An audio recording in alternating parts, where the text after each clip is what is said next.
Buenas tardes, estimados estudiantes, participantes del curso de didáctica a nivel superior. En esta ocasión vamos a explicar todo lo concerniente a la clasificación de los métodos de enseñanza. La idea es que usted reciba una guía estratégica basada en las teorías de Renzo y de Nerisi, dos autores renombrados en el ámbito de la didáctica, de tal forma que podamos hacer un análisis de aquellas tensiones centrales que se dan en la práctica docente, en la práctica educativa. Esta clasificación obedece exclusivamente al contexto y a la evolución que ha tenido la didáctica. Entonces, la clasificación de los métodos es personal y evolutiva, aunque la metodología generalmente suele definirse por la experiencia propia de cada persona. Este análisis utiliza clasificaciones tradicionales para que podamos todos entendernos y garantizar un lenguaje común.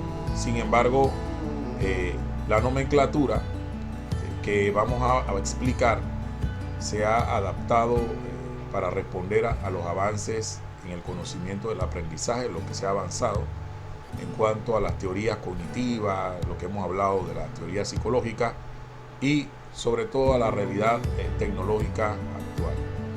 Es decir, la terminología clásica, tradicional, la hemos integrado con la adaptación a los nuevos tiempos en función de la nueva tecnología. Así que usted va a ver relacionado dos conceptos fundamentales, ¿no?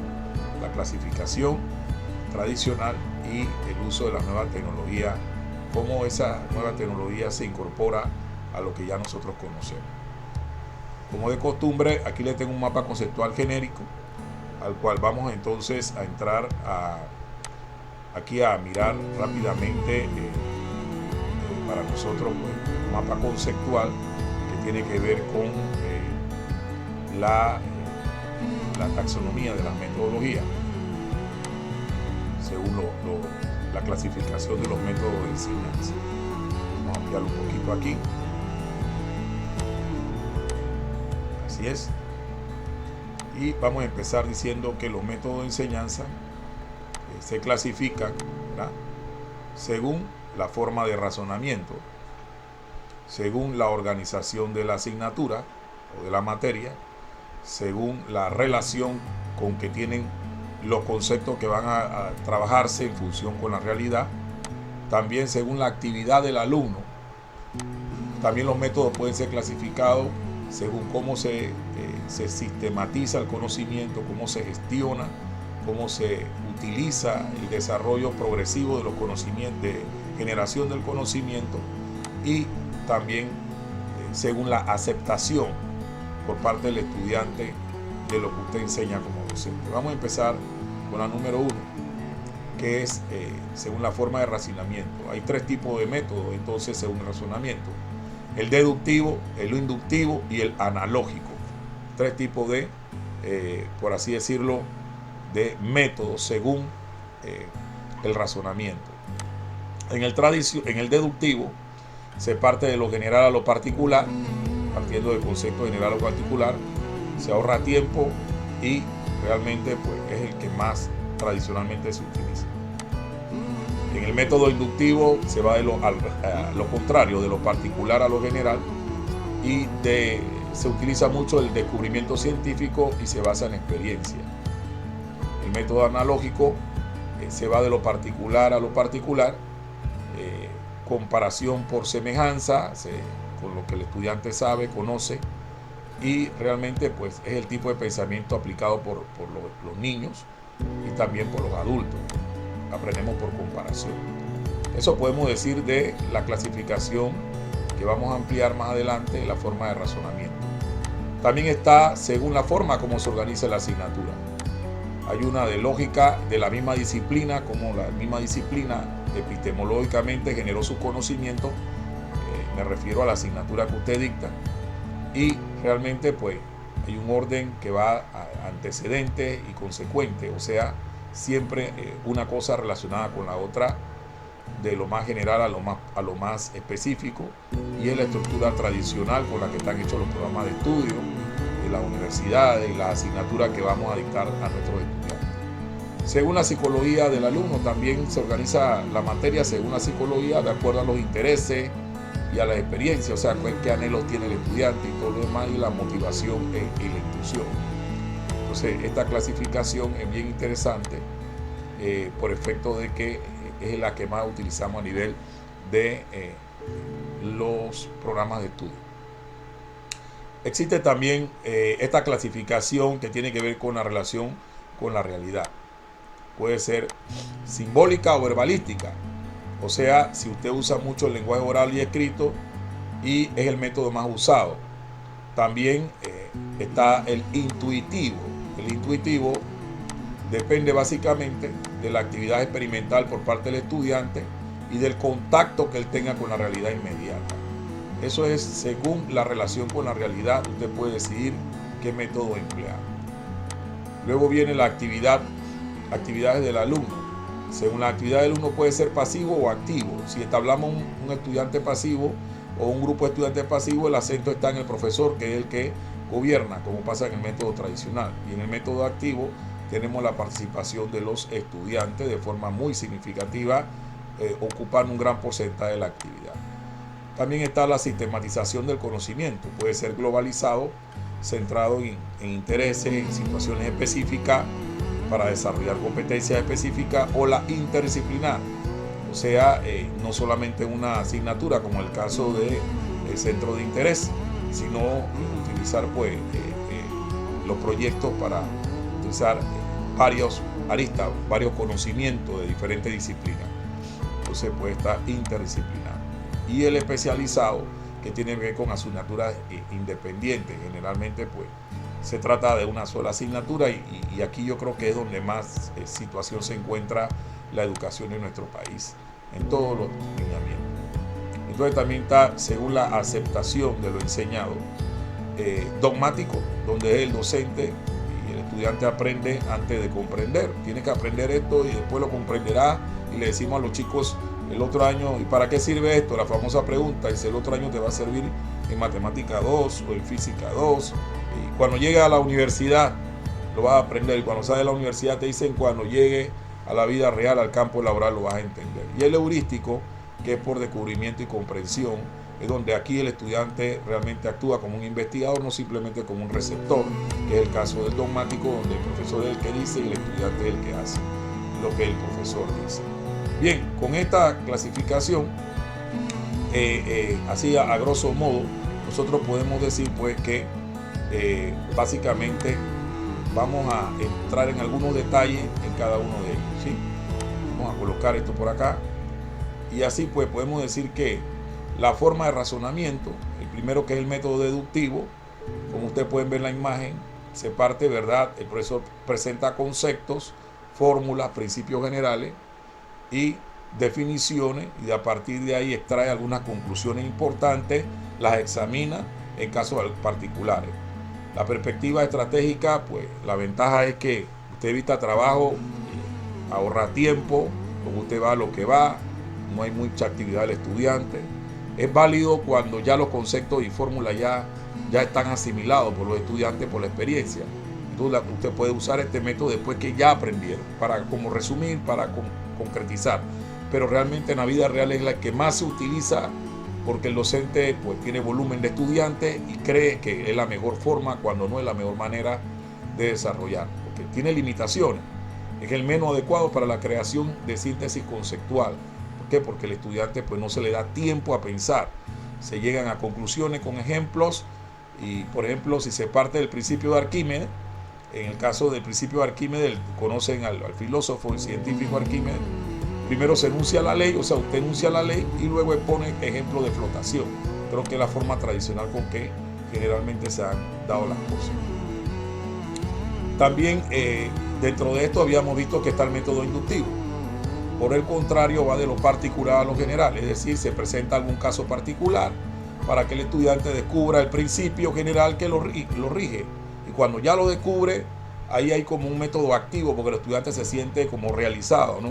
Él tiene un principio general y en casos particulares que usted presenta, el estudiante llega a ese principio general, como le pasó a Arquímedes. Por ejemplo, la realidad de Arquímedes, él razonó inductivamente a partir de que estaba metido en su bañera, estaba en una situación particular y él llegó a un principio de desplazamiento general.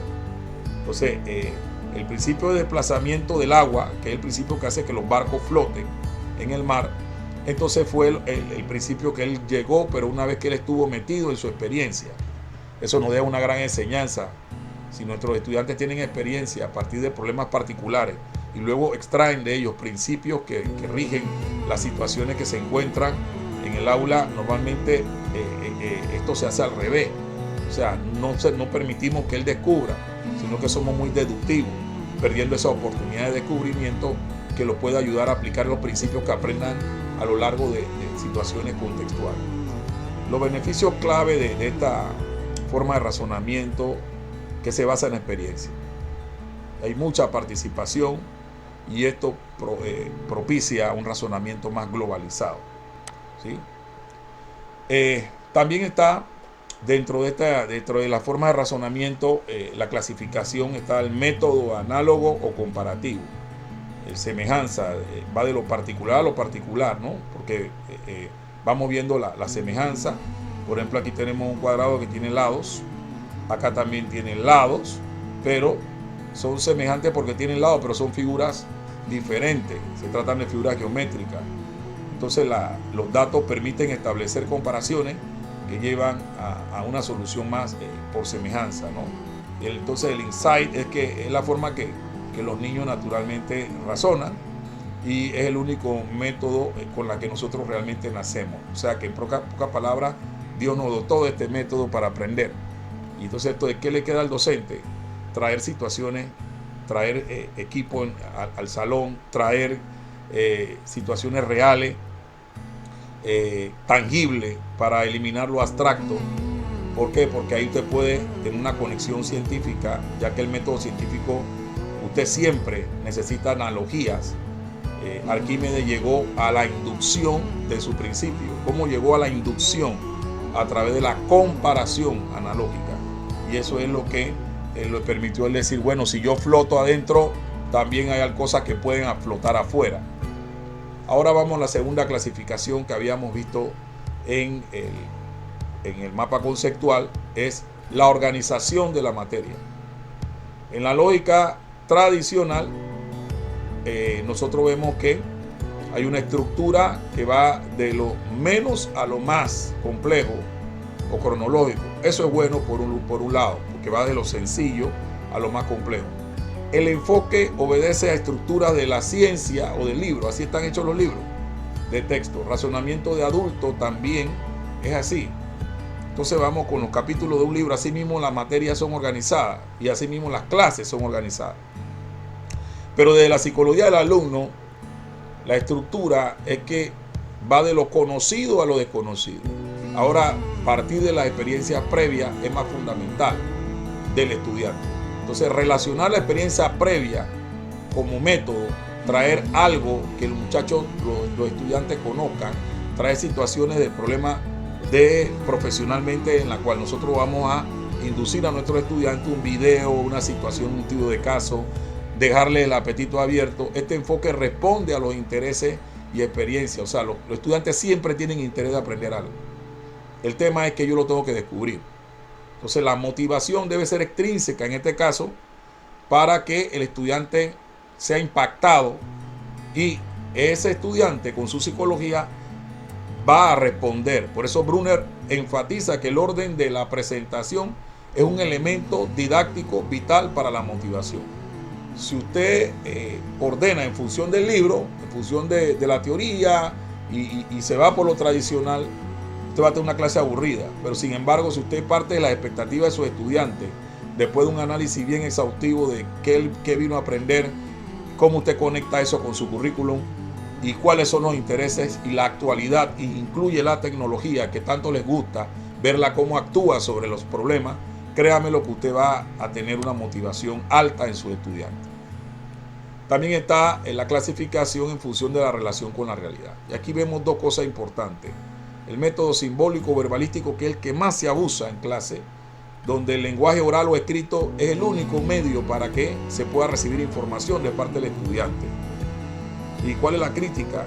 Que desatiende los intereses de los estudiantes, porque el docente ya viene encasillado, cuadrado, perimetrado de lo que va a enseñar, y esto dificulta la motivación y olvida que hay otra forma de presentar, mapas conceptuales, ¿por qué no audios, videos, por así decirlo?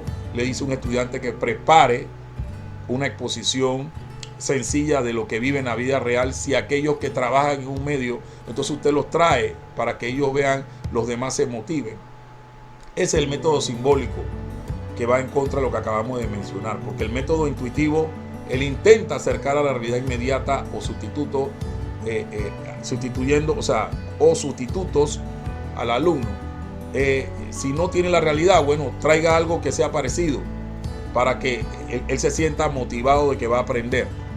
Y usted no solamente va a tener un estudiante que está pendiente de un PDF que usted le va a dar, un libro como el método simbólico o verbalístico, sino que va a priorizar la actividad experimental y el contacto directo con esa realidad. Por eso el aprendizaje basado en proyectos, que lo vamos a ver en la próxima unidad de este curso, se van a dar cuenta que una de las estrategias más potentes es ella, porque trabaja mucho con el método intuitivo.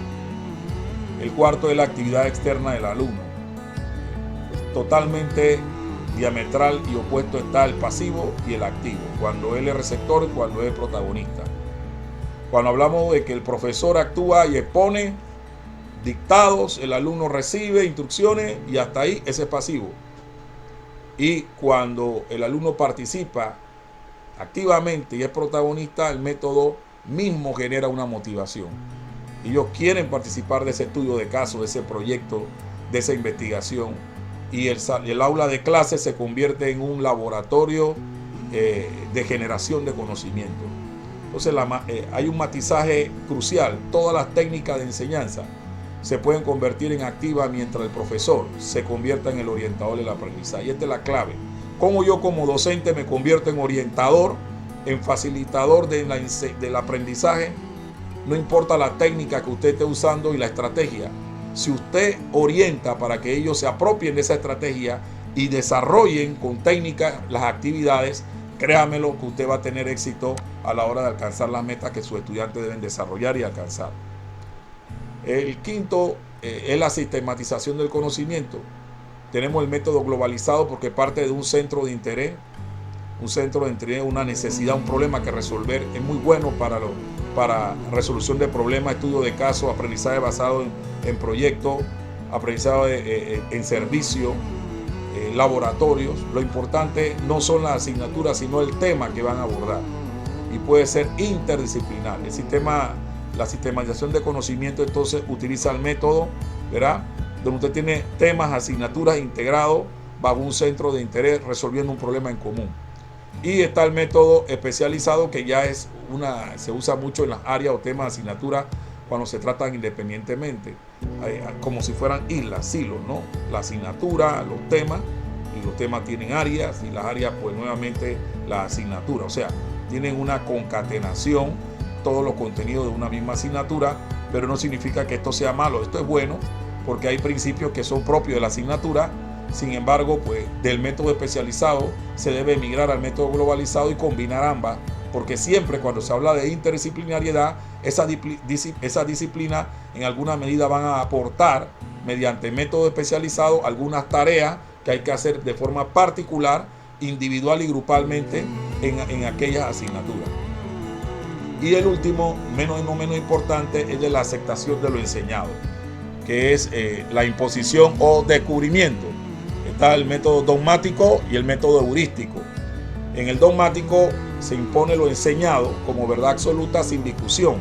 El docente es el que dice, y si me resuelve las cosas por otra forma, está malo. Entonces, aprender antes de comprender. Te obligan a aprender y después tú comprendes con suerte lo que quieren decir, porque no hay aplicación. Sin embargo, en el heurístico, del griego eurisko, es descubrir. El profesor presenta elementos para que el alumno descubra la verdad. Significa estos elementos. Presta instrucciones, prepara preguntas detonadoras, para motivar, para hacer crecer el pensamiento crítico reflexivo. Entonces es importante que antes de comprender que fijar la memoria, antes de descubrir que aceptar como verdad. Entonces es importante antes comprender que fijar la memoria. Antes comprender que fijar la memoria. O sea, en vez de memorizar conceptos, primero hay que comprenderlos. Y dejar claro de que sí hay elementos que hay que memorizar, algunos elementos. Pero la comprensión es prioritaria. Entonces, antes de descubrir, que aceptar la verdad. O sea, que tenemos que optar porque el estudiante descubra la verdad. Entonces yo tengo que ser artístico en la didáctica. Como decía las definiciones que analizamos. Arte y ciencia. Importante. Gestión de técnicas y actividades. Y que haya la transferencia, como decía en el video inicial ese que analizamos. Es importante garantizar esa transferencia, pero para esa transferencia se dé, necesitamos tener claro que hay que descubrir por sí mismo. Y ahí entran las teorías constructivistas, la perspectiva que vimos anteriormente. La paleta pedagógica entonces resume estas dimensiones. La dimensión del razonamiento, que tiene que ver con lo deductivo en el enfoque A, general, y el enfoque B, inductivo particular. En cuanto a la organización, tenemos la lógica, organización en materia, y la psicológica basada en los intereses del alumno. Tenemos la realidad, ¿verdad? Simbólica y verbal, y por otro lado lo intuitivo y lo experiencial, que prioriza la experiencia. Tenemos la actividad, que es pasivo receptor, activo protagonista. Sistematización, que es especialidad por asignatura, y acá temas globalizados, donde se aplican técnicas contextuales como la aprendizaje basada en proyectos, etc. Aceptación, está la dogmática de impuesto y la heurística. Son dos enfoques que usted puede escoger cuál de los dos, y usted pues tenga claro que si se va por el enfoque B, va a tener mejores resultados. En síntesis, las estratégicas, una síntesis, podemos decir que ningún método es perfecto en aislamiento. O sea, siempre hay que mezclarlo. La excelencia educativa va a residir en esa capacidad que usted tiene como docente para navegar entre estas tensiones, adoptando la estructura, la motivación. Lo primero, motivar a su estudiante, y la lógica a la psicología del alumno. Repito, vamos a adaptar nuestra estructura a motivar, enfocarnos en motivar a nuestros estudiantes a aprender, para que haya actividad cognitiva. No motivarlo echando un chiste, no motivarlo siendo el profesor más chévere. Hay que ser empático, definitivamente lo hemos visto en la humanización, pero tenemos que tener claro que eso tiene que tener un sentido, y es estructurar una motivación que produzca aprendizaje significativo, y que el camino sea trazado hacia allá, hacia considerar cómo aprende el cerebro, cómo aprende mi estudiante, cuál es su estilo de aprendizaje, es decir, la lógica y la psicología del alumno. Entonces tenemos que llevar una reflexión, que les dejo esta pregunta importante. Evalúe su estilo. ¿Usted es un transmisor de verdades o un arquitecto del descubrimiento? Muchas gracias y hasta luego. Nos vemos entonces en el próximo vídeo.